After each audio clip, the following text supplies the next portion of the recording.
Major triggering factor Narendra Modi का वो बयान है कि इस हमले के पीछे जो है उसको हम न्याय देंगे। हमको छोड़ दो, थप्पड़ भी मत मारो।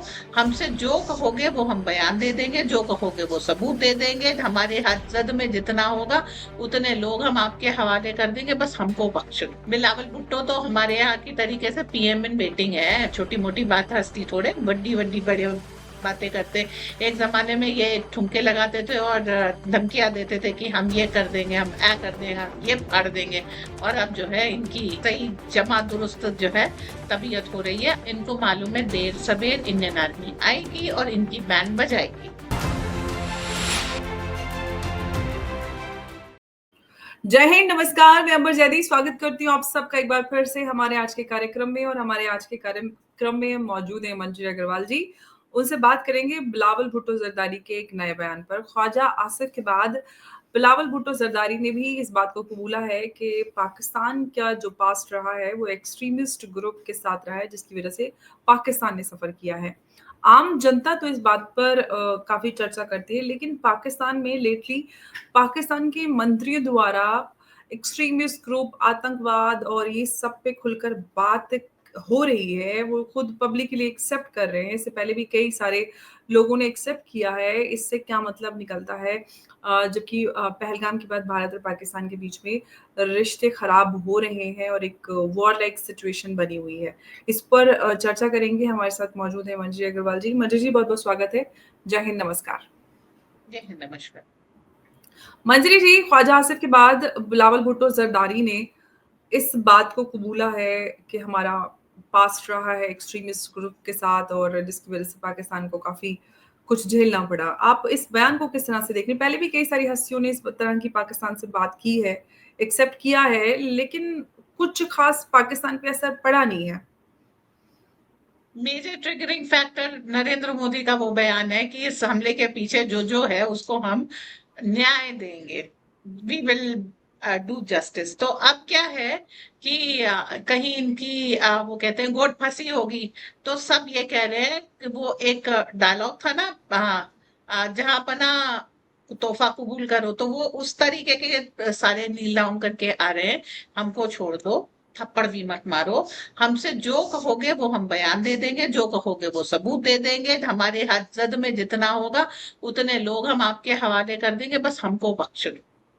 और ये है पाकिस्तानियों की। अच्छा, ये पाकिस्तान के मंत्री हैं, टॉप पोजीशन होल्ड है। बिलावल भुट्टो तो हमारे यहाँ की तरीके से पीएम इन वेटिंग है। छोटी मोटी बात हस्ती थोड़े बड़ी बड़ी बड़े बातें करते। एक जमाने में ये ठुमके लगाते थे और धमकियां देते थे कि हम ये कर देंगे, हम ऐ कर देंगे, हम ये फाड़ देंगे। और अब जो है इनकी बिल्कुल एकदम सही जमा दुरुस्त जो है तबीयत हो रही है। आराम से ये खुद के लिए खुद से सारी वो चीजें करें। लेकिन ये सारे बयान कब आ रहे हैं? जब तुलसी गाबार्ड ला करके सारी फाइलें भारत को दे चुकी हैं, जिसमें यूएसएआईडी की आज तक पाकिस्तान की मदद है। तो अब भारत ने एयर स्पेस बंद कर दी है।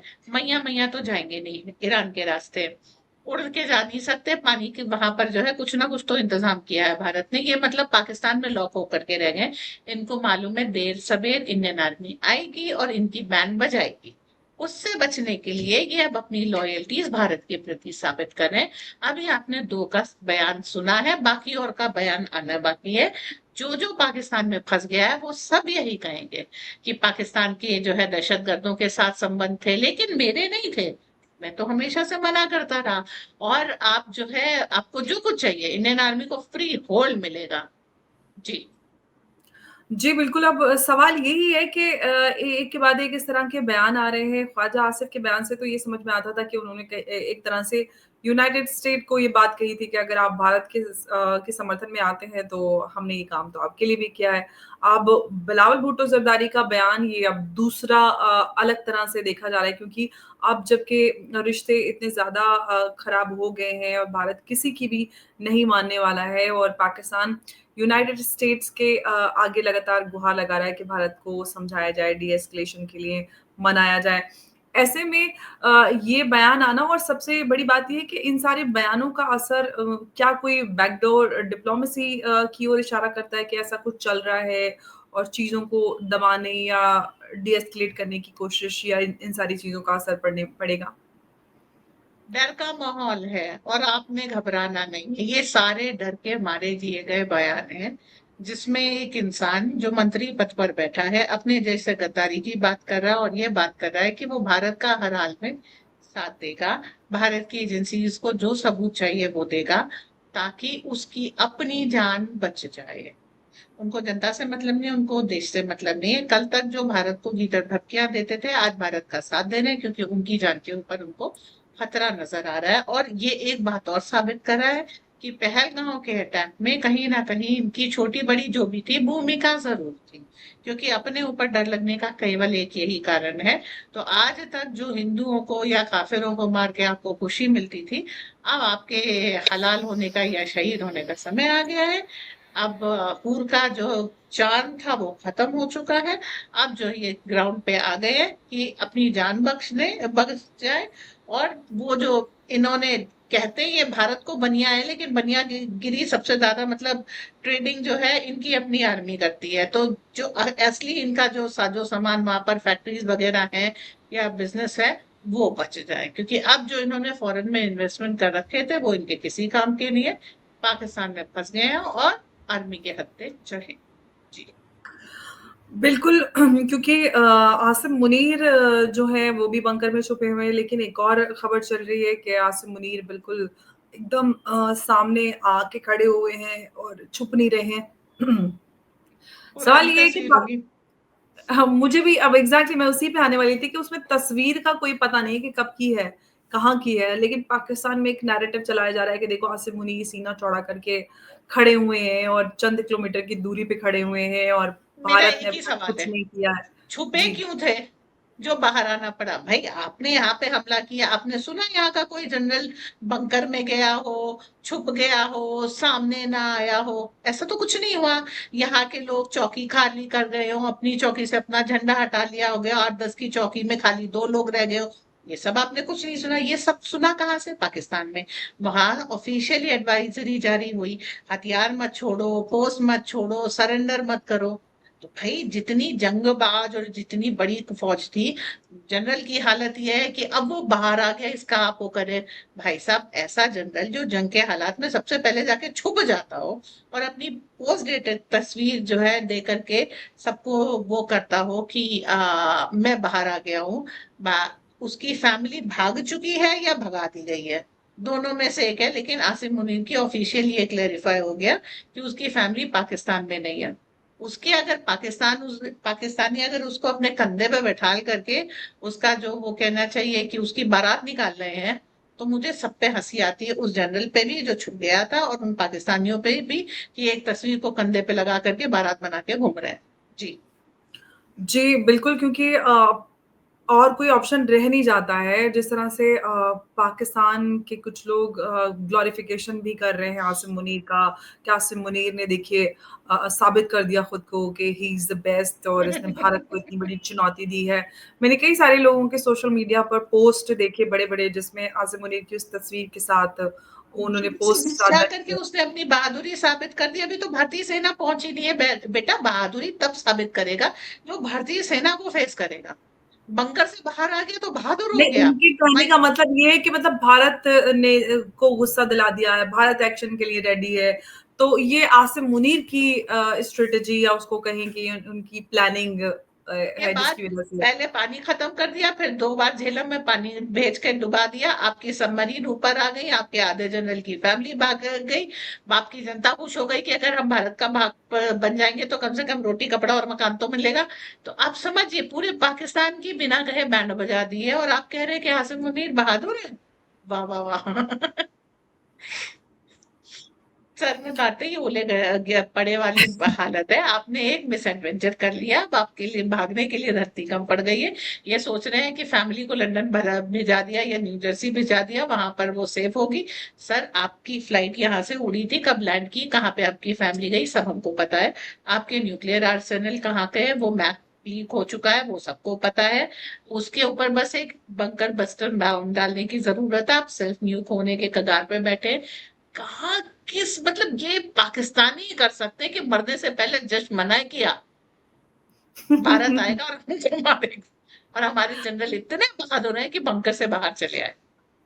ये मंजू केवल जी, एक पाकिस्तान में। सवाल और मेरे मन में आता है, वो ये कि ख्वाजा आसिफ का बयान देखें या बिलावल भुट्टो जरदारी का बयान देखें, इन दोनों बयानों में ये है कि दोनों ही खुलकर इस बात को कबूल कर रहे हैं कि हाँ भाई, हमने आतंकवाद को पाला पोसा है और आतंकवाद किया है, हमारा वास्ता है आतंकवाद से।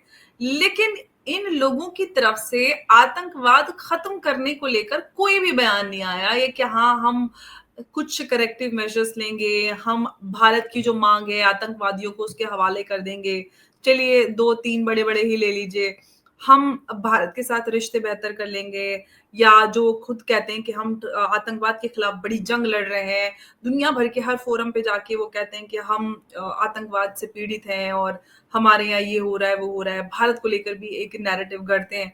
तो ऐसे में ये लोग आतंकवाद को खत्म करने को लेकर क्यों बात नहीं कर रहे हैं, जबकि आवाम में भी ये सवाल उठ रहा है कि पाकिस्तान में सिक्योरिटी क्राइसिस है, टीटीपी उनके जेट्स चुरा के लेके जा रहा है। अब इसमें कितनी सच्चाई खबर में वो तो नहीं पता, लेकिन सोशल मीडिया पे वीडियोस वायरल हो रही है। F-16 आज ये गायब हो गया। F-16 कैसे गायब हो सकता है? ये घटना और दुर्घटना भी केवल पाकिस्तान में हो सकती है। देखिए, अभी भी इनके एक मंत्री का इंटरव्यू आया था, नाम मैं भूल गई, कि उनसे कहा गया कि शहीद ओसामा बिन लादेन, तो बोले कि वो तो विस्फोट किया था। तो एंकर ने उनसे पूछा, चलिए आप बता दीजिए वो शहीद था कि नहीं, तो उन्होंने कहा, I will let it pass, मैं इसको जाने दूंगा। तो इनकी औकात नहीं है कि ये कह दें कि ओसामा बिन लादेन शहीद नहीं था। आप सोच रही हैं कि ये जाकर के आतंकवादियों को छोड़ेंगे? Pakistani army and ISI are the terrorist organisation. आपको करगिल में भी मिली थी, जो 1948 में कबायली आए थे, वहां पर भी मिली थी, और ये भी पहलगांव में भी मिली। पाकिस्तानी आर्मी इज द जो कहते हैं आतंकवादी तंजीम है, और आतंकवादी तंजीम ही मिलकर के आईएसआई और पाकिस्तान बनाती है। ठीक है, तो ये खुद को हवाले कैसे कर देंगे? इस हमले का मास्टरमाइंड सबसे बड़ा आतंकवादी आसिम मुनीर था। वो क्या खुद सरेंडर होने आएगा? नहीं। तो ये किसी के समय किसी भी तरह से ये वो नहीं आएगा। देखिए, पाकिस्तान को सुपारी दी जाती है अमेरिका के डीप स्टेट की तरफ से कि तुम भारत में जाकर के बम वगैरह फोड़ो। जितने भी एड के नाम पे पैसे आते हैं वो इनको दी गई सुपारी है। अभी भी ये ह्यूमन राइट के नाम पे जो एड आई है वो पाकिस्तान की सुपारी दी गई है। इनको किस लिए दिए गए? ये कि तुम बकवास करो और भारत से फिर से कोई पंगा ले लो। भारत अगर किसी युद्ध में फंस जाए तो हमारे व्यारे न्यारे हो जाए। इसीलिए मोदी कहते हैं हम युद्ध नहीं करेंगे, लेकिन एक एक को चुन चुन के मारेंगे। और जान आसिम मुनीर की इसीलिए निकली है। अगर युद्ध होता तो सैनिक मरते, चुन चुन के मारेंगे तो वो मरेगा, क्योंकि इसका मास्टरमाइंड वो था, उसने पैसे खाए हैं इसके पूरे। ये कहाँ से निकाल देंगे हम? करगिल का मास्टरमाइंड आपको मालूम है मुशर्रफ था। वो तो कांग्रेस थी जिसने जाने दिया, वरना उस समय की। तो आप ये समझिए, इनकी जान पे जो आसिम मुनीर छुपा है वो इसलिए छुपा है कि वो उसके ऊपर पर्सनल अटैक होने वाला है। कहाँ से दे देंगे आतंकवादी? सारे काम तो ये खुद भी करते हैं ना। आईएसआई के लोग आते हैं यहाँ पे। जब अमन की आशा की जो नौटंकी होती थी, तो उसमें आईएसआई के लोग आते थे और यहाँ पर और ज्यादा जो है अपने वो कहना चाहिए एसेट्स तैयार करते थे, या ग्राउंड वर्कर्स तैयार करते थे, या स्लीपर सेल तैयार करते थे। तो वो सब के कहाँ तक ये आप, ये टेररिस्ट को अगर एक कंट्री मिली उसका नाम है पाकिस्तान। बाकी छोड़िए, इनका उम्मा जगत जो है इनको घुसने नहीं देता। हर उनके यहाँ ये है कि पाकिस्तानियों से कोई शादी नहीं करेगा। ये तो एडवाइजरी जारी हो चुकी ना, शादी भी नहीं कर सकते आप पाकिस्तानी से। उसको लाके नौकरी नहीं दे सकते, उसको अपनी फ्लाइट में चढ़ने नहीं दे सकते। कितनी और जलालत झेलेगा पाकिस्तान? अभी अपनी उम्मा से एक जमाने में खुद को कहता था कि हम उम्मा का ताज है, we are the most modern and most efficient state in entire Muslim brotherhood. और अब क्या हुआ? ब्रदरहुड ने लात मार के अलग कर दिया है, निकलो यहाँ से। तो ये है पाकिस्तान। और ये किसी भी उसको नहीं कर सकता, क्योंकि ये इनके पाले पोसे हैं। आप मान लीजिए कि इन्होंने किसी आतंकवादी को दे दिया, भारत को उठा करके पकड़ के, वो इनकी सारी पोलें खोल देगा। आप समझिए, तब जो है जिस चीज का हमारे पास सबूत नहीं होगा, हमारे पास सबूत भी आ जाएगा। अनडिनाइबली मतलब प्रूवन प्रूफ आपके पास हो जाएगा। फिर कहाँ भागेगा पाकिस्तान? अभी तो कम से कम रोने यूएन जा पा रहा है। जब पक्के पुख्ता सबूत आ जाएंगे तब कहाँ रोने के लिए जाएगा? तो किस मुंह से ये आतंकवादी हवाले करेंगे? ये खुद आतंकवादी है। ये कहते हैं ना, पाकिस्तानी आतंकवादी नहीं होता। हाँ जी, हाँ होता है। आप लंदन में देख लीजिए, अभी उन्होंने ग्रूमिंग गैंग के ऊपर एक डॉक्यूमेंट्री रिलीज की है। वहां जो ग्रूमिंग गैंग है, वो जो छोटी छोटी लड़कियों के ऊपर ये रेप जिहाद कर रहे हैं, वो आम पाकिस्तानी ही तो है। वो कौन से जनरल या आतंकवादी हो है? और जो जनरल बनता है वो भी आम पाकिस्तानी होता, फिर वहां जाता है। और जो हाफिज सईद बनता है वो भी आम पाकिस्तानी होता है। तो जी। यहाँ पे तो जिसे कहते हैं ना, कूक ही में यहाँ भंग पड़ी है, कि सारे के सारे दीवाने पागल हुए पड़े हैं। सेपरेशन हो ही नहीं सकता। तो Pakistan is terrorist and terrorist is Pakistan, so no terrorist can be handed over to India. जी। एब्सोल्युटली, ये बात आपने बिल्कुल सही कही कि पाकिस्तान तो ऑफ कोर्स अगर टेररिस्ट हैंडओवर करने की बात आए तो आसिम मुनीर उसमें सबसे पहले होगा, क्योंकि इन आतंकियों को बनाने वाला, वो मानसिकता बनाने वाला पाकिस्तान आर्मी है। और इस मानसिकता को खत्म करना सबसे जरूरी हो जाता है। अगर पाकिस्तान को डिसइंटीग्रेट भी कर दीजिए, 71 में जो हुआ, अब पाकिस्तान डिसइंटीग्रेट हुआ, लेकिन आज बांग्लादेश हमारे लिए बहुत बड़ा एक इरिटेंट बना हुआ है। और खासतौर से जो एक ऐसा कि देश में भी जो हम हाफ फ्रंट वॉर की बात करते हैं वो भी है। ऐसे में पाकिस्तान को डिसइंटीग्रेट कर भी दें तो जो मानसिकता है वो तो जिंदा रहेगी। जरूरी ये हो जाता है कि हम उस मानसिकता को कैसे खत्म करें ताकि पूरे अपने रीजन में हम शांति को बहाल कर पाएं, जो कि जब से पाकिस्तान बना है तब से तो नहीं है। अलीगढ़ मुस्लिम यूनिवर्सिटी, देवबंद और बरेलवी, ये तीन जगह है जहाँ से पाकिस्तानी मानसिकता निकली, और तीनों हमारे यूपी में है। तो जो इलाज होगा वो योगी जी करेंगे। आइडियोलॉजी खत्म यहाँ पर कीजिए, असर आपको दुनिया में दिखाई देगा। तो वो भी होगा। और प्लस इस तरीके के जितने भी जिहादी, जिसको कटमुल्ला आजकल वर्ड वापस आ गया है, पहले भी कहते थे, बीच में बैन हो गया था, वापस आ गया है। उनको आपको खत्म करना पड़ेगा, क्योंकि ये जिंदा रहेंगे तो वही जन्नत क्या खाक दिखाएंगे, और उसके चक्कर में जनता जान से जाएगी। तो उस चीज को पूरा जो है आपको खत्म करना पड़ेगा। एंड सबसे बड़ी चीज क्या है, जो भी अपने आप को मॉडरेट, सिविलाइज्ड, एजुकेटेड मुस्लिम कहता है, उसको सबूत के साथ बाहर आना होगा, इनको पकड़वाना होगा, इनको खत्म कराना होगा। वरना इस बार गेहूं और घुन में कोई फर्क नहीं करेंगे लोग। मॉडरेट के नाम पर अब जो है, मतलब ये कह लीजिए 25 करोड़ में मुश्किल से 25,000 मॉडरेट होंगे, बाकी एक ही उसके हैं। तो इनको साबित करना पड़ेगा, यस वी आर मॉडरेट। अब आपके कह देने भर से आप पर कोई भरोसा नहीं करेगा, क्योंकि बात बात पे जितनी तहकीकात होती जा रही है वो ये साबित कर रही है, कश्मीर में एक एक बंदा इन्वॉल्व था, गांव का गांव इन्वॉल्व था। लड़के लोग, मर्द इन्वॉल्व थे, बच्चे इन्वॉल्व थे, लेडीज इन्वॉल्व थी, सब इन्वॉल्व थे।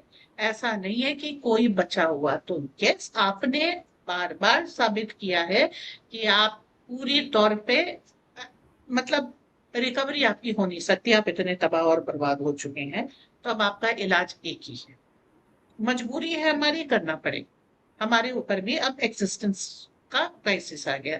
तो मेरा एक ही चीज कहना है, जो लोग वाकई में एक्स मुस्लिम है या फिर मॉडरेट मुस्लिम है, उनको बाहर आकर के सबूत देने पड़ेंगे इन लोगों के खिलाफ, ताकि ये पकड़े जाएं और आप बच। वरना गेहूं और घुन साथ में पिसेगा, कोई चारा छोड़ा नहीं है। 70-77 साल से आपने बार बार इस चीज को साबित किया है। अब आप ये विक्टिम कार्ड नहीं खेल सकते, ये इस वजह से हुआ, ये उस वजह से हुआ। पहले आप आरएसएस बीजेपी को दे देते थे, लेकिन अब हम साबित करके बोल सकते हैं, जहां ना आरएसएस का नाम जानने वाला कोई है, ना बीजेपी का नाम लेने वाला कोई है, आपकी हरकतें तो वहां भी वैसी है। तो अब मतलब एक चीज है ना, भेड़िया आएगा, भेड़िया आएगा। आपने बहुत दिनों से मनाया, भेड़िया वाकई आ गया, जान बचाइए। जी। बिल्कुल। और ये आपने बहुत ज़रूरी कहा अब बात कही है कि ख़ास तौर से भारत में मुसलमानों को इस जंग में आगे आना पड़ेगा, क्योंकि ये पूरे भारत की बात है। और ऐसे में बहुत ज़रूरी हो जाता है कि इसको क्लियर करना, और बहुत सारी ऐसी चीज़ें हैं जिस पर एक बेटर नैरेटिव की भी आवश्यकता है, जिसमें ग्लोबल इस्लामिक ऑर्गेन नैरेटिव नहीं, हकीकत की आवश्यकता। भारत अब नैरेटिव्स में नहीं पड़ेगा, नहीं, आपको मतलब एक हकीकत में आके। नैरेटिव को पैडल करना, जो इस्लामिक ऑर्गेनाइजेशन है उस मानसिकता को बदलना वो उनकी जिम्मेदारी है, वो वही कर सकते हैं। हमारे जैसे लोग करते हैं तो उतना असर नहीं होता है जो इस्लामिक ऑर्गेनाइजेशंस इसको करें, तो उसका असर ऑफ कोर्स अब्बा ज्यादा जी, होगा। आप करती तो आपको कितना थ्रेट मिलता है, आपको कितनी गालियां मिलती हैं? कोई जी। आसानी से तो आप कर नहीं सकती हैं। ये तो 1:1 लाख का रेशो चल रहा है। तो अब देखिए, वन मैं लाख के लिए इसीलिए तो मैं कह रही हूँ कि वो लोग करें, इस चीजों को एड्रेस करें, जैसे कि काफिर है, जिहाद है, ये जो चीजों को इस तरह से इस्तेमाल किया जाता है, उसके खिलाफ वो लोग अगर बात करेंगे तो उसका असर बेहतर होगा, और ये तभी मुमकिन हो सकता है। मैं ये कह रही हूँ, बात करने का समय जा चुका है, अब आपको एक्ट करना होगा, क्योंकि बातों पे अब एब्सोल्युटली। भरोसा कोई नहीं करेगा। जी, बिल्कुल। ये भी बात आप बिल्कुल सही कह रहे हैं कि एक्ट करना बहुत ज़रूरी है और काफ़ी देर पहले ही हो चुकी है, और बहुत आवश्यक है कि हम सब मिलकर अपनी ज़िम्मेदारी निभाएँ अपने देश के प्रति, क्योंकि ये जो जंग पाकिस्तान ने भारत के खिलाफ छेड़ी है, ये सिर्फ़ हिंदुस्तान-पाकिस्तान के बीच की जंग नहीं है, ये सिविलाइज़ेशनल वॉर है, और ऐसे में बहुत ज़रूरी हो जाता है कि हम सब अपनी ज़िम्मेदारी को निभाएँ, और सबसे ज़्यादा ज़िम्मेदारी यहाँ पर भारतीय मुसलमानों की बढ़ जाती है, क्योंकि उनको साबित करना है इस जंग में खुद को, और उनकी ज़िम्मेदारी ज़्यादा है। मंजरी जी, बहुत-बहुत धन्यवाद आपका हमारे साथ आज की चर्चा में जुड़ने के लिए। नमस्कार, जय हिंद, जय भारत। नमस्कार, जय हिंद, जय भारत। धन्यवाद।